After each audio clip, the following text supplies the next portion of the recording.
Oh, yes. I don't know about you, PJ, but I'm looking forward to this one. I mean, Viking. Such a beautifully well-rounded draft. I don't know if you had that feeling, if you kind of looked at that and there was that, oh, yes, it all just makes sense. Even the final big DK. I think they're kind of on the point. The Viking, the way they draft right now, it's so nice. It's so clean. Let me tell you, KP, right? Chad was on something there, you know? He was saying that if this Rubik just performs averagely, you know, that's going to be sufficient. That's just hitting the right spot, you know? When Isn't that always Rubik, though? When all you have to do is just give an average performance and it's just enough, you know, then you know you're in the go zone. Is that your approach here? Yep, just punching in the check here, okay? Nothing expected too much from me. Yeah, just keeping it average, you know? I like that. Like it's a good game. In all seriousness, though, no, it's I really like what Viking are doing here. Once again, you know, I mean, of course, it's very similar in a sense. They have the Venge Drow. It's the same idea behind the lineup to some extent, but this time they've got the Slaughter and the DK. It's something we've seen them play. I think quite a few times before. You know, they get this early blink on both Boom and Toby. All these heroes extremely low cooldown. No real ultis that you rely on, maybe the Dragon Form to some extent, but even that you can play around with these heroes. They're gonna have this solid mid hero against the Tiny. He starts rotating, he's gonna lose his tower, he's gonna be big, but there's one thing though, you know, for this 4-4 lineup, they do have now this Wyvern, which is gonna be a very big tool in saving some of these heroes potentially, and they also have this Nature's Prophet against Drow matchup. That is just gonna get bullied here. Yeah, they've completely dead. Do very nice body blocks coming out of L1 there. Comes with the first brand. Blocking him with the Ians. They're gonna get this first blood. Yeah, I mean, they're gonna look to pressure them quite a lot here in the early laning stage. They kind of have to, because, I mean, once you get the ball rolling with this, if you thought the last lineup was kind of snowbally or whatever, then this is as snowbally almost as it gets, I would say. Once you get the ball rolling with Slaughter, Drow, and Venge, you know, Dragonite, the towers are gonna fall. They are. I think the kind of key part is past that initial kind of bullying on the lane, make sure you keep pressuring the Drow, right? That was the impressive part, is like Chad didn't have the most resounding start to his game in that bot lane, but Viking made sure that they leveraged what their lineup does early on. They kind of understood their timings, even if you don't necessarily come out ahead in the lane. Yeah, I mean, exactly. They're just their lineup is not really designed to just crush lanes or anything. They just want to have this timing, you know, post the 10-minute mark or whatever. They ball up once they get some levels and they just go, you know, press the go button. Players all aboard and then they just roll with it. I just love the way that they kind of open up their drafts as well. Like, it's usually Celery's hero, right? And it feels like right now teams like, okay, yeah, just don't give Viking IO, don't give them Ench, and that's fine. But now we just keep seeing them come out with these kind of Venge-focused drafts that are very good against current popular heroes, but also they manage to create this complementary lineup each time. I mean, I feel like this has been the way that they're drafting. I think has been the recipe for success for a lot of teams that have done really well throughout the years. I think it's similarly to the way OG is drafting at TI, kind of the way Alliance was drafting when they played at TI as well. They have these heroes where you feel like you don't want to give them this, but when you ban this, well, then they get this, right? They're always playing comfort. They have, you know, 4 or 5 openings that they always want to play, and they're always going to get something, so they're always going to be playing their comfort zone. Yeah, you just have to beat them while doing this. Hard, because they've done it so many times. They're used to playing these heroes, even against bad matchups. They're quite familiar with what to do, even in shady situations. For 4-4, they are might get quite spooky here, because this is a Nature's Prophet off to a very good start here. Yeah, and Zayat's already having big impact with this Doom support. Finding the crit strike with the pack leader aura is not something we see much of right now, right? Possible Doom earlier this year, you know, everyone, including your mum, could play it, but this hero fell off hard in terms of pick rates as a support, as Wyvern's going to go down to the bottom. Yeah, I mean, they're kind of flexing it a little bit here because you know they want the Nation's Prophet matchup, Drow Ranger, and No. they just want they also wanted to remove the Doom from the drafts. So far they're doing quite a good job. With that said, though, you know this bottom lane, I've seen this a lot of times. The Slaughter versus Void matchup does seem to favor the Slaughter. You know, you have the slightly more reliable bash on Slaughter. He's gonna jump in here. Yeah, no RNG going his way too much, and you got one bash there. If you got the second, guaranteed kill. But I think you're right. It's not just the fact that you get this reliable bash; it's the bonus damage on the bash deep hits that make it very easy to trade. Mayo gonna guess. Whoops. Aramis likely. Roots and run. Burn all the time. Radiant structures are fortified. Foundling's life. And he's like, I'll walk back, and what's happening again? Shad gets picked off. Celery's going to fall as well. They almost had Zayats, but they're just baiting themselves in. It's already 5 kills to 404, and all of them have involved this top lane. Yeah, I mean, this lane, it can get very difficult for Drow Ranger. Prophet, with the Vengeful, you don't really have enough damage to bring down these Treants. You only got the 1 point in the multi-shot. They just keep running at you with Treants, and boom. You just don't have enough damage to kill the Treants and to deal with the creep wave running at you. 4-4 just keep pushing the lane, and yeah, Drow is gonna suffer for it. Yeah, I like the Zayats. He's gone for these tranks, whereas usually you think phase boost in this hero. Just meaning every time that they're back, he's going to be full health and could run at them again. What have we here? Why run at him now? Sumel's come up here. Zayats been tossed in. Radiant's middle TP in from no one. Easy pick on the Celery, and they might even die for more. They see Shad, they're hunting. They want him, and then they want the tower. This is a level 3 Drow. The Doom is level 4. The Nature's Prophet 5. Boom is going to arrive to try and turn this around. The Avalanche is going to slow them down. They'll still lose Shad, and Boom doesn't have anything to contribute here. He's not even level 6. They're going to Sprout to push him towards him. Just poke and prod at him. They can't really bring down the Dragon unless Sumail's gonna have another one. Boom should just die here too, actually. Yeah, mistakes made before he could come up, and he was wrong. Yeah, and bringing numbers to this lane now seems quite the issue. I mean, this is And after them. some. This is pre-dominant. These are very high levels of domination at this stage of the game. You know, Drow being 0-4-0, the 6-minute mark. Nation's Prophet, he's got his spreads. He's close to getting his ult. Radiant Looking like a pretty severe beatdown here. Okay, up at the 6-minute mark. They're gonna have a Nation's Prophet ult very soon. At least if they picked Queen of Pain, they could have said they were role-playing the situation. But right now, like 4-4, they're just not letting up. They see it again. Hello, what do you think you're doing here? No one's going to arrive. Shad doesn't really have anywhere to run. There are reinforcements coming in. He will stand his ground. They're going to turn on Tiny now. Bring Sumail low. They won't get the kill, though. He's able to walk away. Aramis in a little bit of trouble. The tree toss through almost gets him. The Bash is coming out to Venge as well. They're still going to find the pick off the Aramis. Yes, they will get Sumail, but the price is goddamn high for Viking. On 7-minute, 6-minute mark. Oh, Going for that quick blade mail. Jeez. No one can stop him in this one. He's been in every single one of the kills and has over half of them currently. Boom. This is just freeing up space for Syeds up top. He's just about to hit 6. This is a very tough game for Viking for sure. No, it feels like right now that there's going to be a lot of pressure on Toby to start getting ahead. You see he's queued up the Mask of Madness, but the problems have come to his lane as well. He's just gone. The Wrath of Nature clips him, and the kills participation stays at 100% for no one.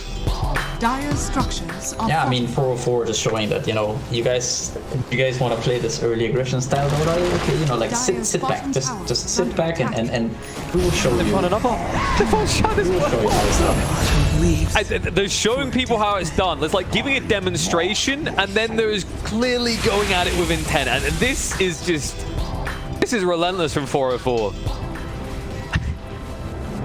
I mean, now even just crippling Toby's lane a little bit. You know, you just look away from CS. That's not what matters. It's the net worth situation. Zayat's already on his way up in the net worth. Sure, Sumail has sacrificed his a bit, but they're making sure that Viking do not get online.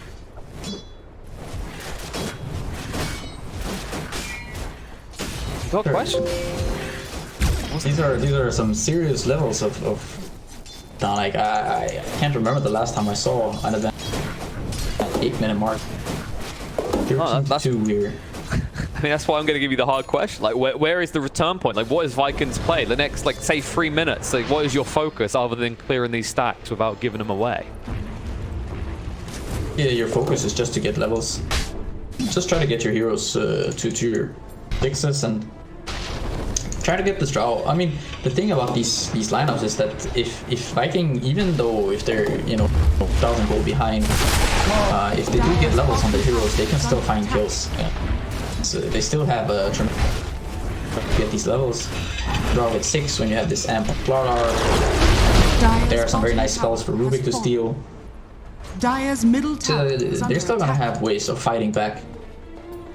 Yeah, that is the thing, right? That's why we like the idea of their draft, is because it's quite simple to execute. But that's why I respect what 4-4 doing here. More relentless again, as they're going to find Shad hiding under the tier 1. Maybe he should have known he shouldn't have been there, because there's only one tier 1 left and 4-4 won it. But the stuns are going to come out on the no one. They need to be careful as Ramsey's charging in. He has got the chrono, throw it out onto the 2, catches the Venge and the Dragon Knight. Sarah we mashed up and killed off. Witness Curse thrown out into Slardar, so he can't kill off no one, who will be able to TP away. And the Avatar's turn around. Toby is going to bring him low. The Drangtail's done out. Ramses is forced to time walk away. But Viking, everything about this fight feels reactionary. They cannot find a single kill. Yeah, they're not really. Their communication seems a bit off too. Feeling the pressure here. They're not really focusing the same targets. They walk away with Illusion! Shad once again gonna be near the victim here. On the bottom lane, he still doesn't have point in Gust, which is quite scary when you're playing against this Tiny who keeps running it. 4 in 3 seconds. Here they come. Scanning. Not Tiny coming through. It's going to be the Nature's Prophet more importantly coming through as he's going in behind him. Approach it. Scouts him out. He just got 6, which means he's definitely level marksmanship and not the Gust. He's gone. Shad, now 8 deaths, 10 minutes into the game. He's going to be in double digits pretty fast at this rate. Toby will arrive, but it's always going to be running away. I mean, Zayats is actually so scary as a frontliner right now in this game. Part of 16 out of Gust. Oh, he lost 100%.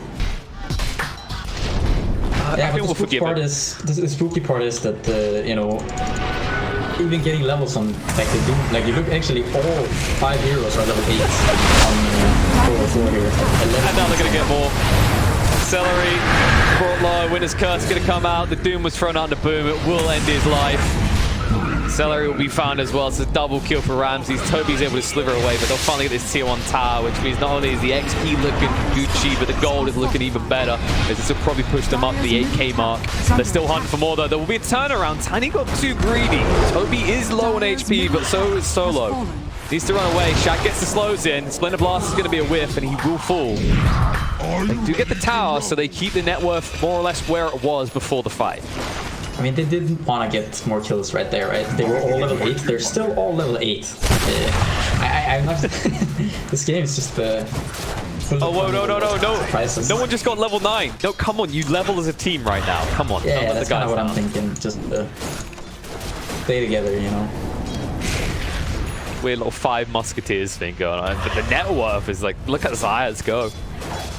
I mean, he started off with these tracks. He started off from humble beginnings, and then he's like, drums, blade mail. I just realized that actually, I hit pretty hard. I'm just going to make it so I can run into their face and never care.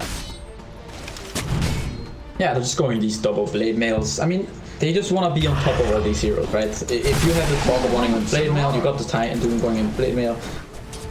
It's hard for Drow to deal damage. Just have these big beefy boys just run in. I mean, it's probably not really normally a tanky guy, but he's going for the Soul Crest blade mail build, so building a lot of armor.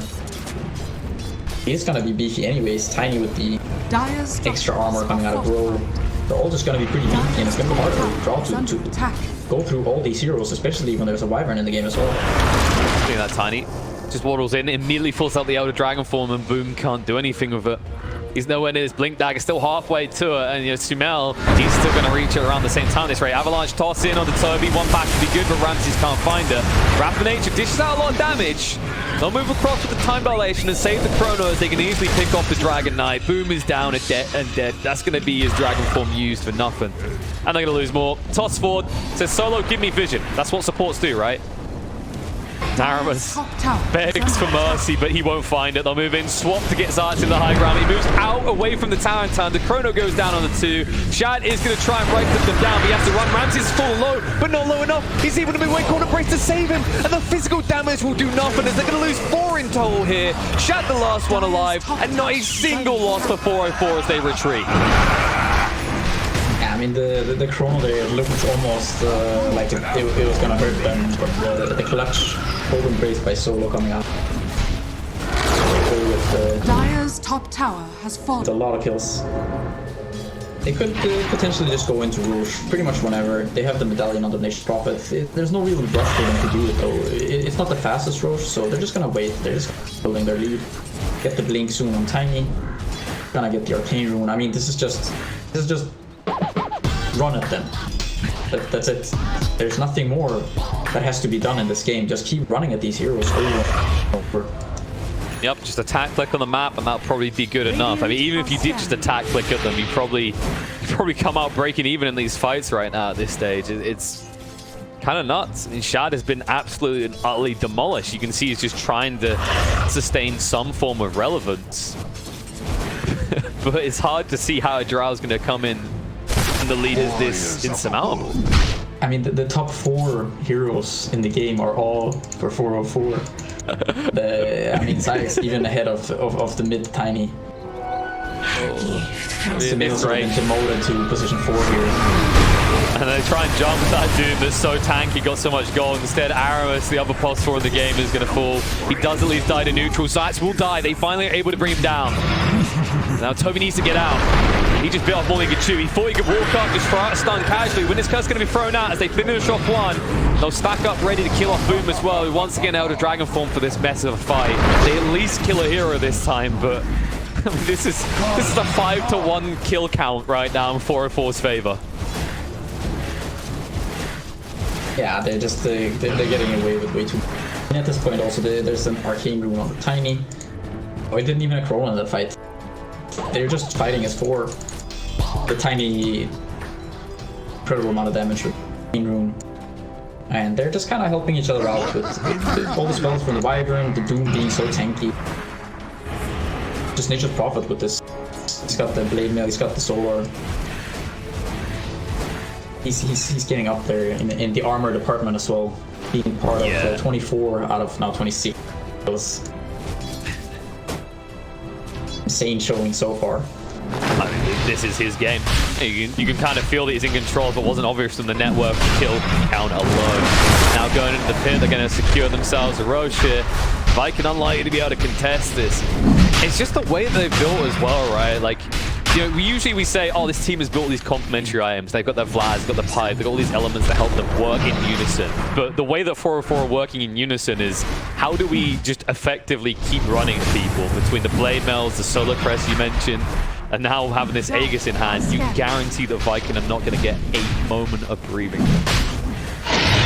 All the blows being that very brief moment, they are going to smoke up immediately. There's a blink on the Dragonite. But Toby is quite far away from it.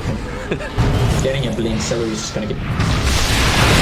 Another blink looking a bit more impressive. Aramis is gonna fall as well. This is always the rough part about it with how fast 404 move. Like, how are you never outnumbered by the CIS team here? They are just relentless. Shad nowhere near ready to fight still. No, none of these heroes really are. I mean, the DK, you could say that he's with his blink, sure, he can participate, but dies in a matter of seconds. The amount of burst damage that they have right now is quite crazy with just the tiny blink. Prophet's ult. Just some casual Wyvern and or Doom spells. Yeah, Yeah, no, this is a kill Blink versus a please don't kill me type Blink. And you know, you look at Toby, he's just going towards this hood next, no big kind of item injection. It makes sense with this Aegis now being on hand for 404. It's just a question of like how much you're going to give 404 with this first Aegis. Sumail toss back, jump in, Ramsey with the time dilation, Doom's going to be thrown out. Chrono will be committed onto the supports. They'll throw the Witness Curse on the side, just stunning up everyone. Aramis for the toss away is going to save his own life, but the Doom out on the Boom might be enough to tick him down. It's going to be close. Swap up to the high ground to save Shad. Will cost Benji's life. They will end up losing Aramis as well, but Boom does barely live. The problem is that Toby also goes down when he's caught round at the back.